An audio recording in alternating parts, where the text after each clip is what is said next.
I would not be replacing my EOS M for anything unless the M dies, because I've got this set up. It's not going anywhere. I'm not moving this for anything else. But on the other hand, not everybody has the luxury of being able to have a dedicated setup for their desktop. So Canon recently dropped two cameras, right? In the last month or so, right? So you got the R50V versus the PowerShot V1. You see a lot of people selling the Canon EOS M. It's the M mount cameras in general, from the M2, 3, 5, 50, 6 Mark II, M100, M200. If I needed a camera in the sense that I could only have one camera, and that camera would serve as everything, whether that would be for streaming, meetings, um, run and gun, documentary, everything. If I were to have a camera that does all of that, I would not consider the R50V. Portability, compactability, travelability with the camera is going to be something that's important. The temptation of getting the R50V and getting a lens that's, because the only small lens on the RF mount really, in the sense of in the same nature as the 22 f2, is the 28 millimeter f2.8. Now, it's not going to give me the same field of view. This here you're looking at is equivalent to a 35 millimeter f2.8. And just to kind of give you an idea of what that consideration is, the next best thing would be this guy. So this here is a Rokinon. This is a Sony E-mount lens, right? So this lens is lighter than the 22 f2, 35 f2.8. Compared to the 22 f2, it's going to give you basically the same look and feel, given that the 35 is mounted on a full frame. The M6 Mark II is obviously a crop sensor camera. So 22 is giving me a 35 mm equivalent look. If I pop a 28 on there, it's going to give me upwards of a 40 to maybe 45 millimeter field of view. And for the space that I have and the look that I want, it's going to be a little too tight. And so that look by itself is not going to suffice. The next small lens is maybe a 16 mil on f2.8. But then if I want a little bit of that background separation that an f2 would provide, I wouldn't get that on a 16 2.8. So for me, it's just like, well, I'm not getting the look and the aesthetic that I want. Personally, I like lenses at an f2. Even if they're like a 1.4, 1.8, f1.2, whatever, I like the look of an f2. On a 35 mil, an f2 actually might be a little too much, and I might pull that back to a 2.8. But just generally speaking, I like a 22 f2, 24 f2, 28 f2, and I do have a 28 f2, and I love the look. The only downside is it's a little chunky, in the sense of how much it protrudes out. And so throwing this in my bag is not an easy solution, but it's compact enough. As you can see, it's a decent run and gun setup. But this is the ZV-E1. Now, for me, going back to the question of like, if I could have only one camera, which camera would it be? It really comes down to budgeting, right? How much can you afford? Across the board, these three cameras, I believe, can do everything that they can all do the same thing. In terms of my use case, whether it be streaming, dad camming, travel, run and gun, sports, and jujitsu kind of thing. Like these are like the four things that cover 99% of my use case outside of professional work. Now, if you wanted something for professionality, I would say none of these, right? In fact, what I would recommend is not owning a professional camera if you can't afford to just yet. It's always good to rent a camera. So if you're going to be doing, like I mentioned, streaming, run and gun, travel, run and gun, sports, and dad camming kind of stuff, when I'm capturing footage of my kids, I'm not really expecting like anything, right? It's just, I'm doing for fun. I want to capture the moment. The gear is there to do the thing, not necessarily be the object, if that makes sense. So, yeah, the three cameras that I feel like fit that bill on the lowest end would be maybe the Canon PowerShot V1.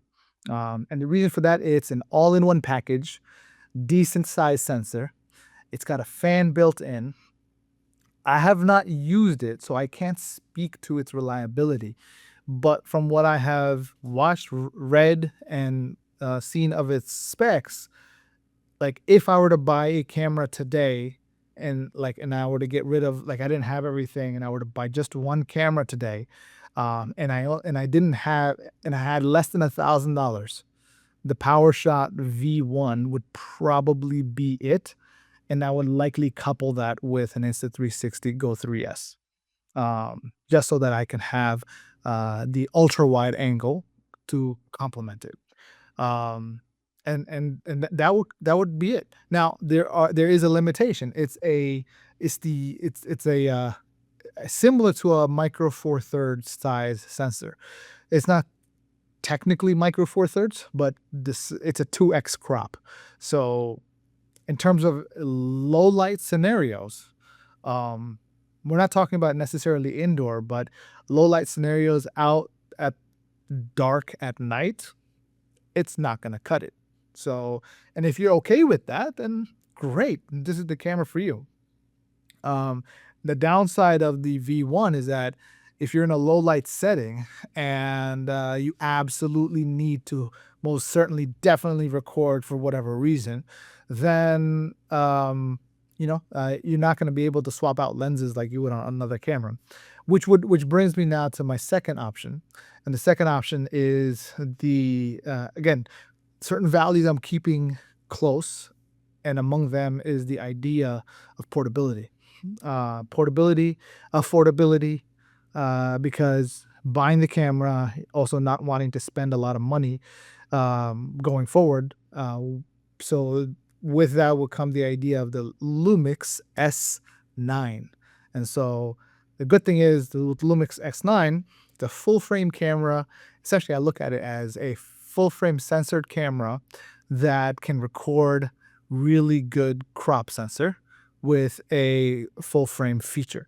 So that's basically how I look at it. Now, it's interchangeable lenses, but I would get the kit lens, the 18 to 40, was it f3.5 to 6 point something, or 4.5 to 6 point something, whatever it is, right? Um, the That kit lens will be far superior to your phone or to the Canon PowerShot. And I believe that setup will hold you over for many years. And I say this with experience because when I first got the Canon M6 Mark II, um, not the M6 Mark II, when I got the Canon EOS M, the original one, I got the 15, no, the 18 to 55 kit lens. And I took that with me everywhere. Now, I remember when I had it, I always wished I had a better lens in low light, but in the daytime, it was fine. It was perfect. It wasn't until I got interchangeable lens adapters and I started putting on some real lenses on there. I was like, "Whoa, I've been ignorant of the opportunities and the possibilities, but ignorance is bliss." And so, with the lens that I had, I was like, "Hey, this is great. It's working." And so it wasn't until I finally hit a ceiling with relation to, like, when I started doing more professional stuff and bringing the EOS M before Magic Lantern was like, yeah, this is not working for me, so I need to upgrade. And so that's when I got into the Micro Four Thirds system with the GH4, GH5, G85. Again, that was my semi-professional gear setup, but I still had my EOS M. But it wasn't until I realized, hey, I also want to do some vlogging, and so I got myself the EOS M6 Mark II. But the EOS M6 Mark II was never a setup that I would use for professional work, right? Because I already had that with the Lumix cameras. And so, and even when I did try to mix the Canon into my professional kit, the limitations, especially the 30-minute record limit, became glaringly annoying. And the only way around that was to do what I'm doing right now. And so, but then that kind of locks down and voids it of any benefits that the portability that it has. Now, the third camera to consider, and it'll probably be my first choice camera, But I would need to stretch a little bit maybe, is this right here, the FX30, specifically FX30 with the 20 millimeter f 2.8 lens. The 20 millimeter f2.8, this is a very compact, super small lens on a slightly chunky body, but the body is small enough without the cage. So if you were to take the cage off, this is a tilted cage. I do recommend having a cage, even if you're not going to keep it on all the time. Out of all the cameras that are in the market right now, the FX30 is probably your best bet. It's about the same price, maybe a little bit more than a Lumix. So the Lumix S9 brand new goes for about 12 to $1,400, with maybe 15 with the kit lens. If you were to buy it used off of eBay or something, you could probably find a deal for less than 1,100. So that's why the S9 is an option there.